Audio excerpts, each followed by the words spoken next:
Sehingga 28 Disember 2025, pungutan hasil negeri Kelantan mencecah RM 879.79 juta, bersamaan 88.22% daripada anggaran tahunan. Satu daripada inisiatif penting kerajaan negeri dalam perkasa ekonomi rakyat juga adalah melaksanakan Majlis Pembangunan Usahawan Kelantan MPUK sebagai platform strategi untuk menyelaras dan memperkukuh dasar pembangunan keusahawanan negeri. Selaras dengan aspirasi tersebut, kerajaan negeri telah melancarkan skem kredit mikro usahawan negeri Kelantan pada 21 November 2025. Skem ini telah membiayai seramai 10 penerima dengan jumlah keseluruhan RM95,000 melalui proses permohonan yang tulus bersama Bank Muamalat. Pada tahun 2026, kerajaan negeri berhasrat memperluas skem ini melalui pembentukan kumpulan kedua melibatkan penerima dari semua 45 DUN. Permohonan akan dibuat melalui Pusat Khidmat DUN dan dinilai oleh Jawatan Kuasa Pemilihan yang diurustiakan oleh UPN dengan kerjasama Bank Muamalat. Kerajaan negeri telah menyediakan dana permulaan sebanyak RM1 juta dan baki RM905,000 akan dimanfaatkan sepenuhnya pada tahun 2026 untuk memperluas capaian skem ini ke seluruh negeri. Usaha ini diyakini mampu merancangkan ekonomi setempat dan melahirkan lebih ramai usahawan berdaya tahan. Kerajaan negeri turut komited memastikan bekalan air yang mampan dan mencukupi dapat dinikmati oleh rakyat secara berfasal sehingga mencapai sasaran pasar pemilihan.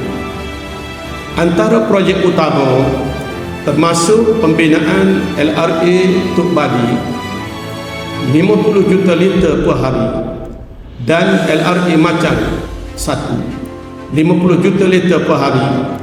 Ia dijangka memberi kesan langsung kepada pemulihan bekalan air bagi sekitar 68,000 akaun pengguna di Bacok, Pasir Putih, Kota Baru Selatan dan Macang.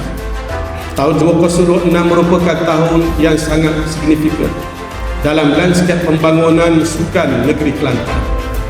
Dalam konteks ini, pembangunan infrastruktur kompleks sukan Bukit Merbau Pasir Putih merupakan antara agenda strategik kerajaan negeri dan dirancang sebagai lokasi utama penganjuran Temasa Sukan Malaysia SUKMA 2028.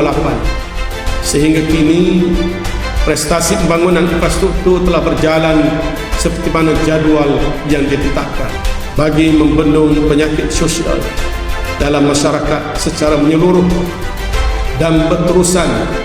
Kerajaan negeri mengharapkan agar program-program seperti Komuniti Rabbani, Care Hub, program Dasar Taqwa serta berbagai inisiatif pembangunan sosial yang lain diintegrasikan secara strategik dengan pendekatan syariah life yang dilancarkan baru-baru ini ke arah mewajah Kelantan sejahtera. Pendekatan syariah life menegaskan bahawa penghayatan Islam tidak terhad kepada ibadah semata-mata, bahkan merangkumi keseluruhan sistem kehidupan daripada pembinaan jati diri individu, pengukuhan institusi keluarga, keharmonian masyarakat sehinggalah kepada tadbir urus kerajaan. Rakyat hari ini menilai kerajaan bukan melalui laporan tahunan tetapi melalui pengalaman harian mereka. Oleh itu saya mahu perubahan yang jelas dalam budaya kerja kerajaan dengan memastikan isu rakyat ditangani secara menyeluruh, bukan bersifat sementara. Kedua, mengambil tindakan dengan pantas, bukan selepas tekanan. Ketiga, mencari penyelesaian secara berkesan, bukan sekadar meredakan keadaan.